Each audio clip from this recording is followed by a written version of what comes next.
Shalom saudara yang kekasih dalam Tuhan. Saat ini kita tahu bersama bahwa di Timur Tengah sedang berlangsung perang, saudara, yang dinamakan oleh kaum militan Hamas.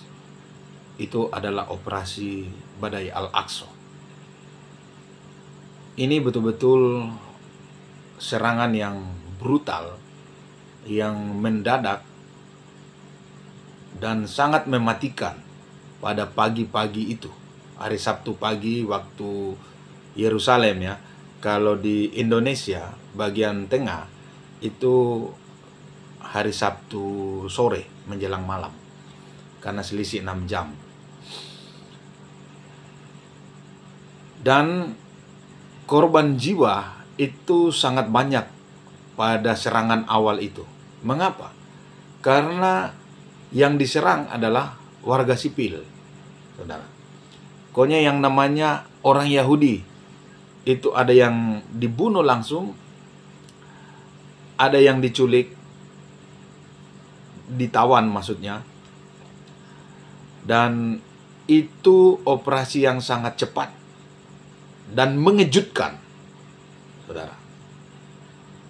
Kemudian ditambah lagi dengan serangan udara dan serangan laut, dari laut ya. Ini sangat luar biasa. Mengapa Bapak Ibu? Israel yang begitu canggih sistem pertahanan dan sistem intelijen maksud saya ya. Namun untuk operasi ini betul-betul mereka sangat kecolongan ya, terkejut. Bahkan bisa dikatakan di hari pertama serangan ini, korban yang jatuh itu betul-betul paling banyak itu dari pihak Israel. Saudara yang kekasih,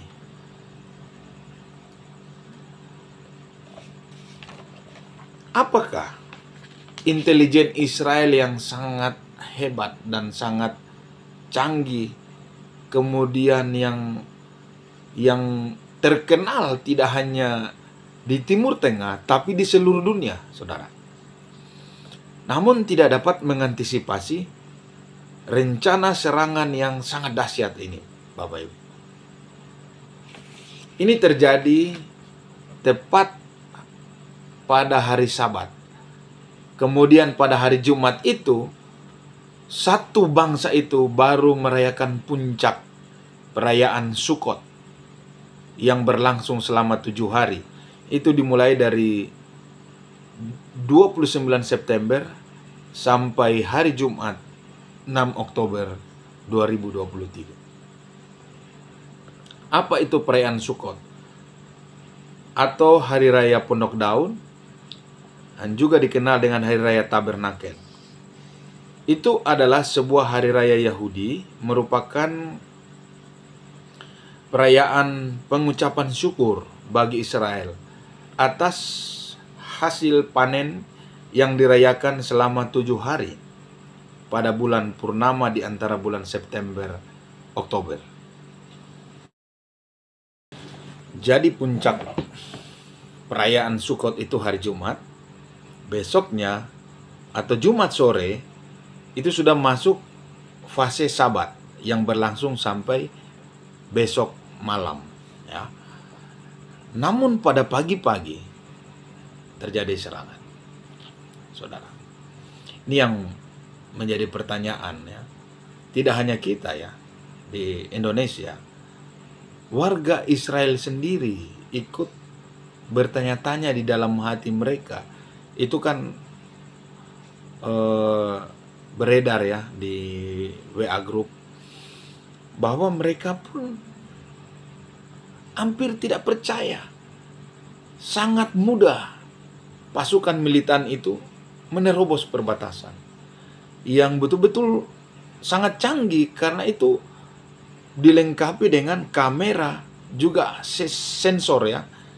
Artinya ada pergerakan sedikit dari lintas batas, dari jalur perbatasan Gaza dan Israel, itu pasti langsung dapat diketahui, langsung dapat direspon di pusat data sistem pertahanan negara, gitu ya.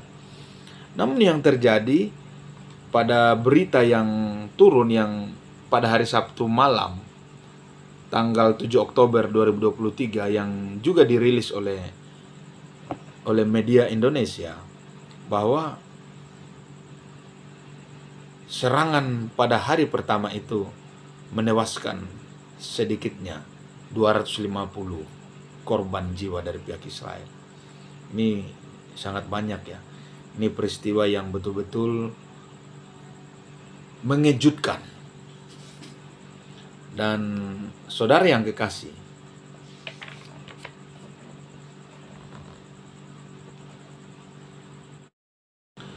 jika kita melihat kembali sejarah ya, perjalanan bangsa Israel, terutama saat bangsa itu merdeka tahun 1948, itu ada beberapa peristiwa perang, saudara. Itu yang dikenal dengan Perang Suez ya,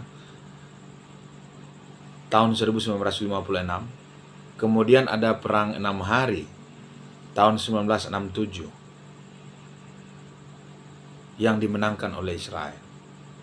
Pada waktu itu Israel dikepung oleh negara-negara Arab di bawah komando Mesir ya. Kemudian tahun 1973, itu tepat 6 Oktober 1973, perang antara Israel dan negara-negara Arab di bawah komando Mesir dan beberapa negara yang didukung oleh Uni Soviet. Nah, peristiwa perang 1973 itu sampai kemarin itu tepat 50 tahun. Nah, ini pola yang terjadi ya. 50 tahun setelah 1973, tepat tanggal 7 Oktober mereka melakukan serangan kembali ke Israel. Saya sedang berpikir, saudara yang kekasih, ini kita sebagai umat Tuhan, sebagai orang percaya, melihat peristiwa yang terjadi di Timur Tengah, terutama antara Israel dan Palestina, ini sesuatu yang sangat menjadi perhatian seluruh dunia, Bapak Ibu. Segala sesuatu yang terjadi di Israel atau di Yerusalem ini menjadi perhatian seluruh dunia, Bapak Ibu.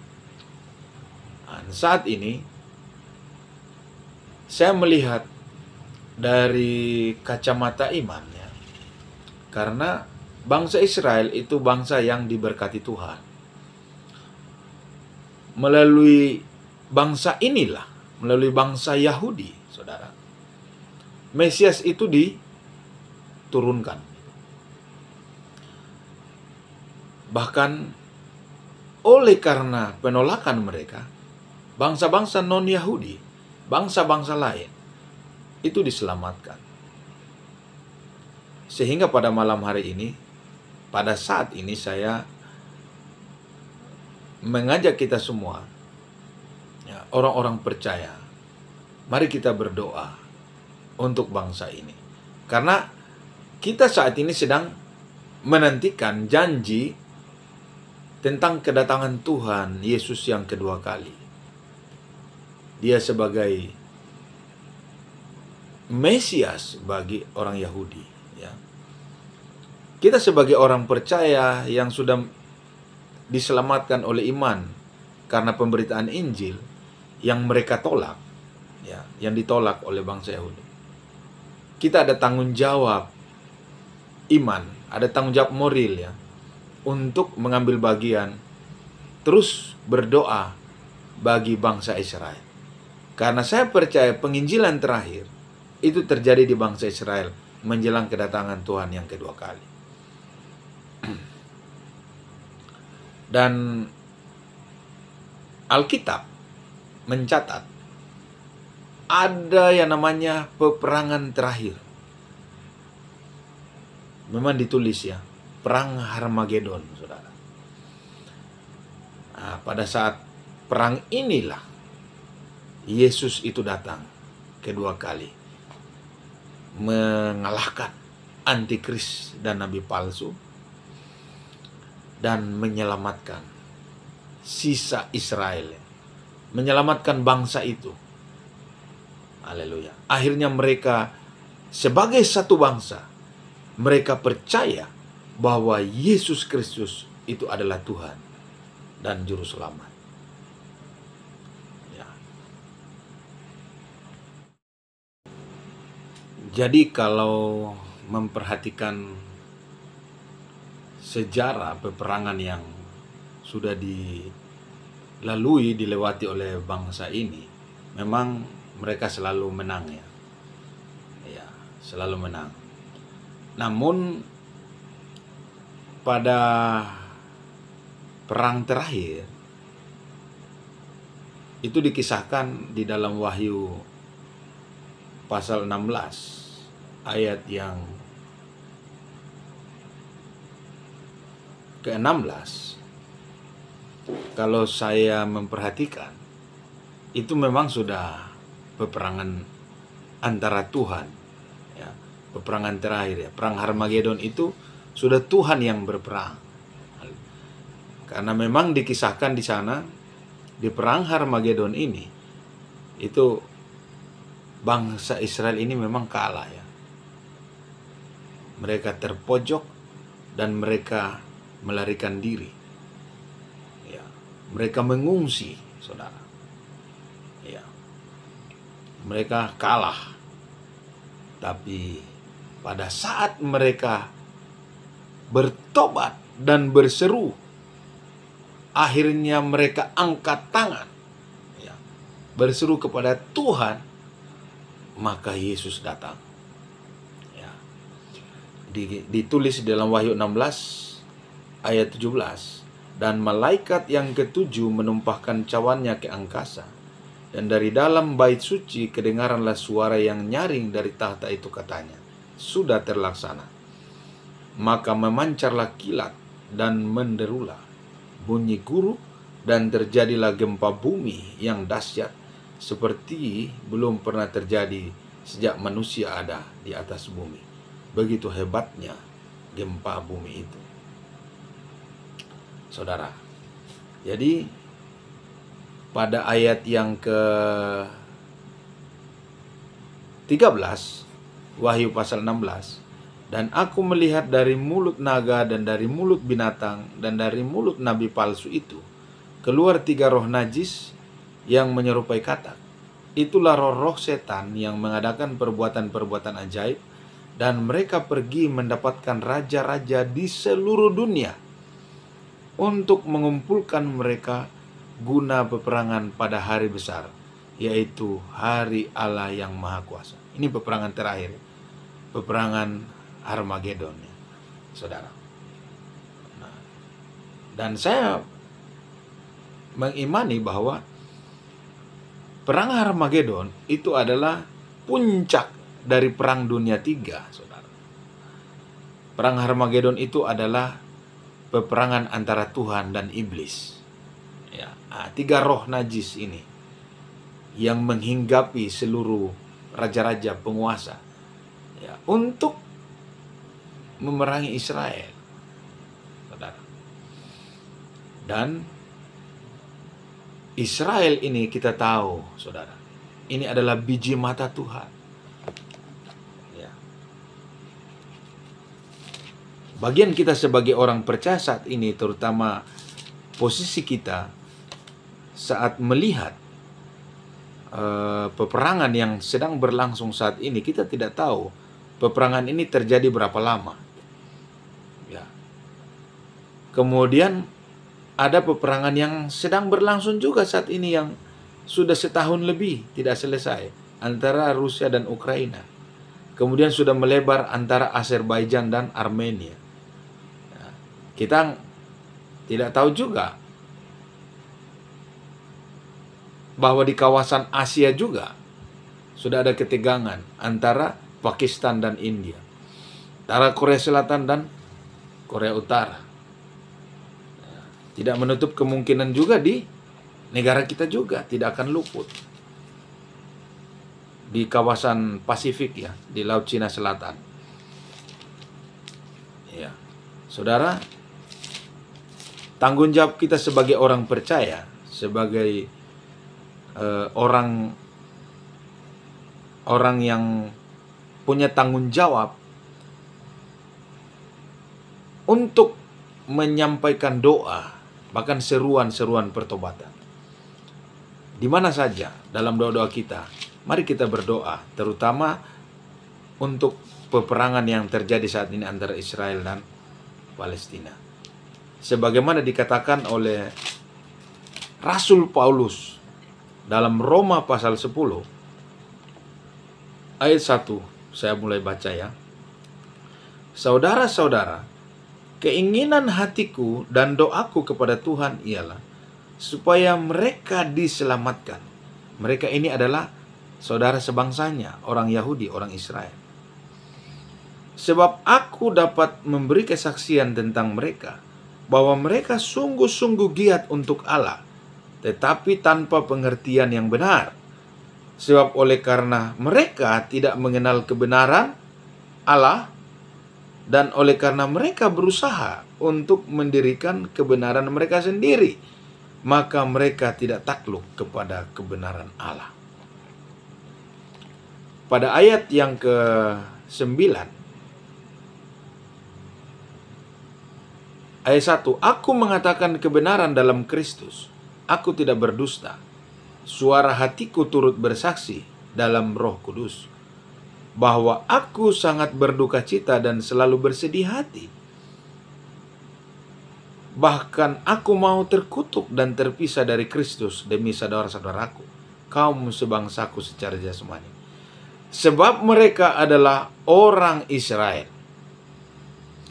Mereka telah diangkat menjadi anak, dan mereka telah menerima kemuliaan dan perjanjian-perjanjian dan hukum Taurat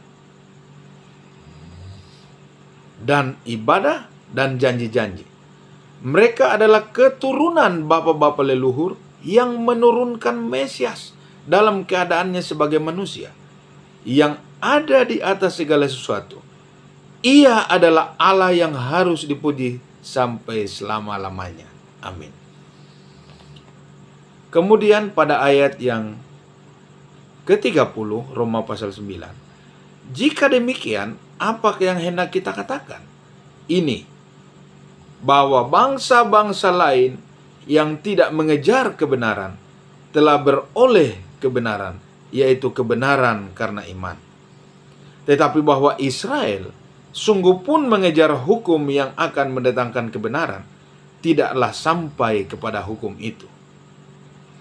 Mengapa tidak? Karena Israel mengejarnya bukan karena iman, tetapi karena perbuatan. Mereka tersandung pada batu sandungan, yaitu Tuhan Yesus. Ya. Mereka tidak menerima bahwa Yesus Kristus yang lahir 2023 tahun lalu, yang tersalib di atas kayu salib, itu adalah Mesias. Haleluya. Dan oleh karena penolakan mereka lah kita menerima keselamatan. Oleh karena iman, bukan karena perbuatan baik. Nah, saudara, pada ayat yang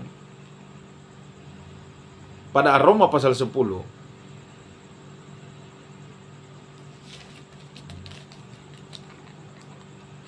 maksud saya pada Roma pasal 11, ya, ayat 11.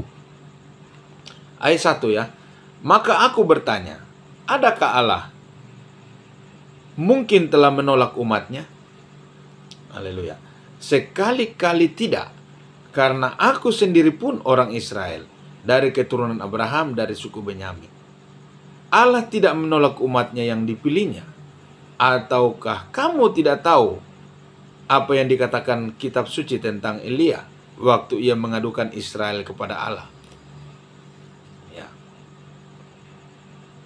Pada ayat yang ke-11, Roma 11, maka aku bertanya, adakah mereka tersandung dan harus jatuh?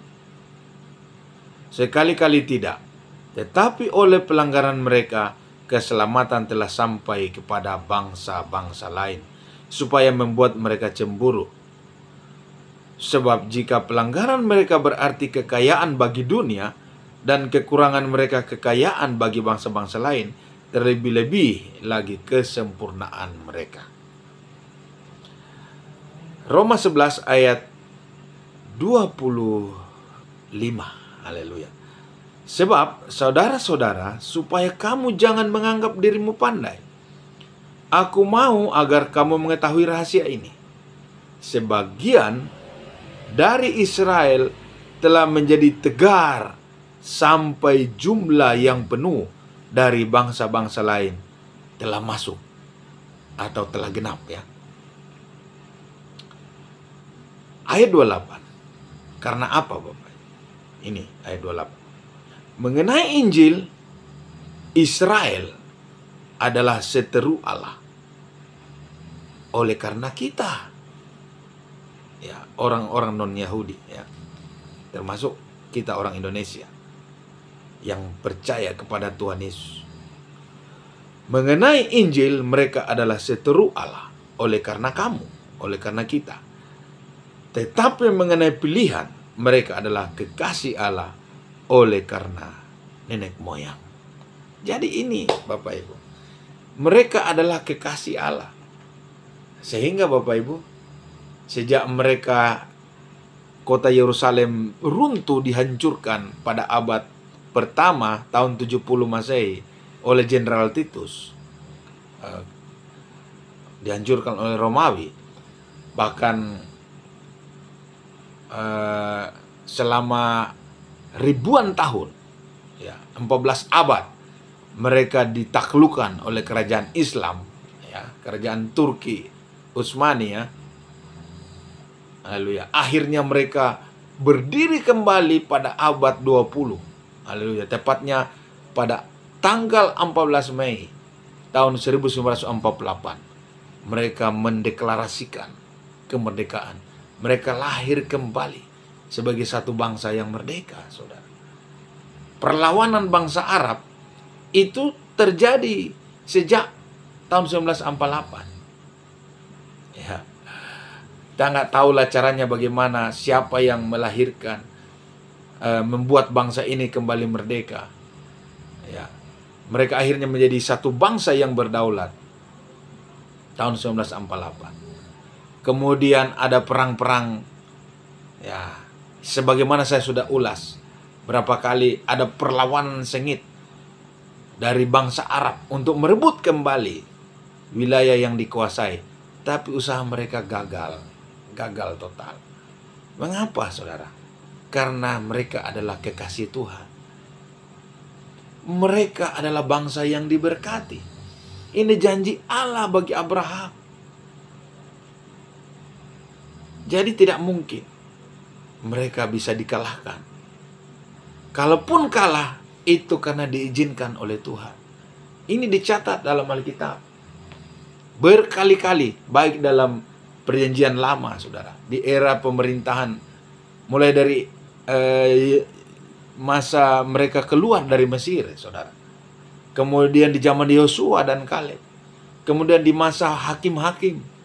Kemudian di masa Raja Saul, Raja Daud, kemudian sampai ke raja-raja terakhir yang menyebabkan mereka diangkut dan dibuang kembali di Babel, saudara.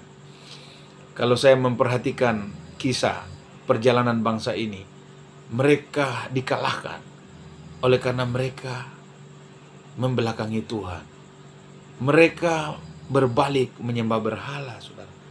Mengingkari, bahkan menolak menyembah Tuhan Allah Israel, Tuhan semesta alam, yang mengikat perjanjian dengan Abraham, Ishak, dan Yakub. Saudara, jadi saya melihat peperangan yang terjadi saat ini yang sedang berlangsung. Apakah ini cikal bakal, haleluya, bagian dari rencana Tuhan yang nanti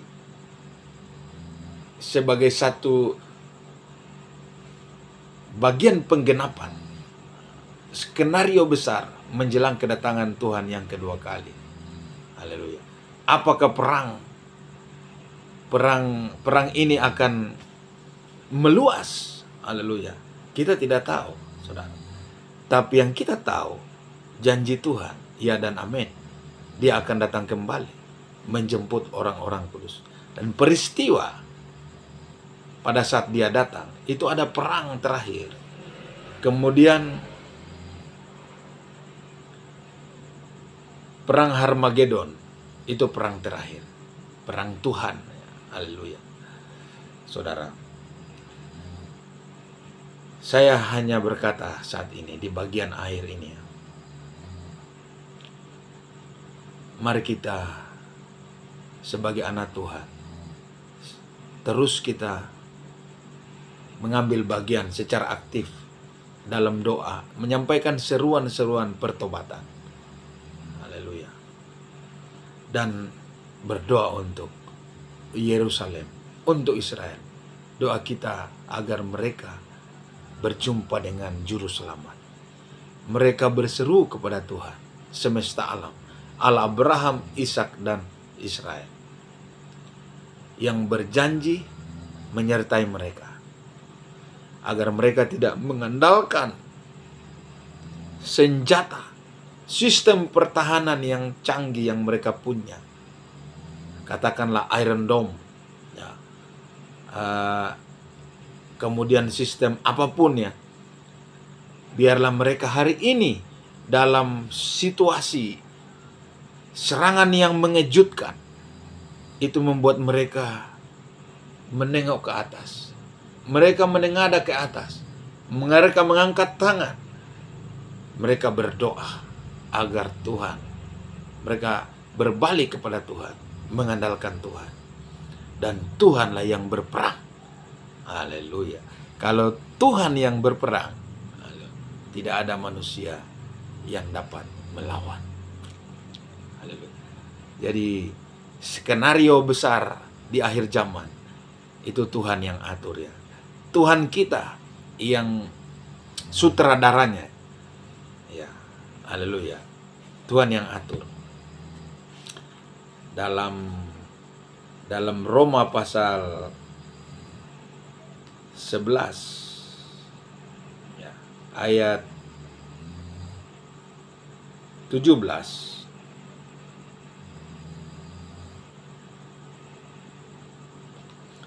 Roma 10 ayat 17.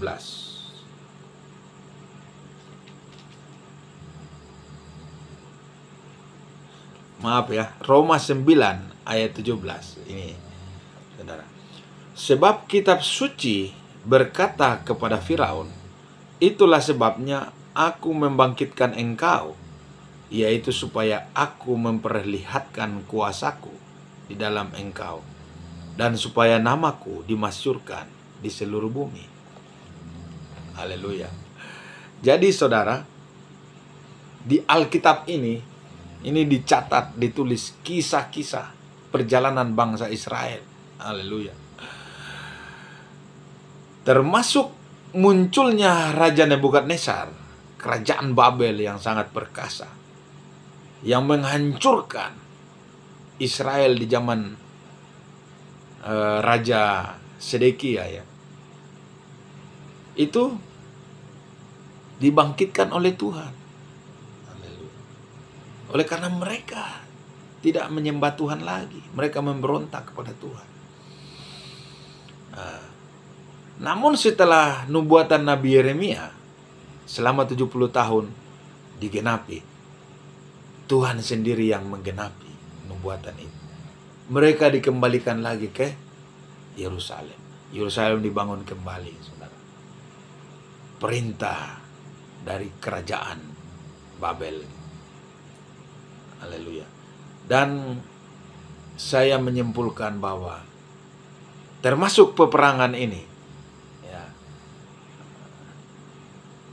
intelijen yang sangat canggih, yang sangat dahsyat, kemudian sistem keamanan yang dipasang di perbatasan Gaza dan Israel bisa dijebol. Itu hanya Tuhan yang bisa buat. Tuhan mengizinkan. Ini menurut saya, ya, hal itu terjadi. Ya, apakah ini memang satu cerita? Kita saat ini sedang memasuki di satu skenario cerita akhir zaman, di mana Tuhan sendiri yang mengatur siapa musuh-musuh yang digerakkan, ya kan? Karena sudah waktunya segala yang tertulis harus digenapi, bahwa Dia akan datang kembali. Dia akan menjemput mempelai-mempelainya. Bahkan Dia akan menyelamatkan umat Israel. Umat Israel dibikin kalah, lalu di perang Harmagedon, lalu Dia datang. Iblis dikalahkan, ya kan? Iblis dirantai, naga itu ditangkap, dirantai, kemudian antikris, binatang itu, dan nabi palsu, serta pasukan yang menggempur, yang mengepung Yerusalem, mengepung Israel di perang Harmagedon itu. Mereka semua dikalahkan oleh pedang bermata dua yang keluar dari mulut si penunggang kuda putih itu. Haleluya, pada peristiwa kedatangan yang kedua kali. Jadi saudara, apakah perang ini yang sedang berlangsung saat ini itu kisah awal menuju penggenapan ini, saudara? Haleluya. Nah, kita bergembira saat ini, menantikan. Saya percaya ini satu cerita, satu kisah, di mana nanti, haleluya, satu bangsa ini akan berjumpa dengan juru selamat, dengan Mesias. Haleluya. Haleluya. Nama di atas segala nama, yang berkuasa di bumi dan di sorga. Yesus Kristus namanya. Yeshua HaMashiach. Haleluya. Dialah Allah Abraham, Ishak, dan Israel. Puji Tuhan. Saudara, ini yang bisa saya bagikan, ya, malam hari ini. Saya merasakan bahwa kedatangan Tuhan sudah tidak lama lagi. Benar-benar kita bersiap untuk satu peristiwa yang menggoncang seluruh dunia. Peristiwa kedatangan Tuhan yang kedua kali. Kita sedang menantikan sangkakala terakhir itu berbunyi. Haleluya. Haleluya. Puji Tuhan.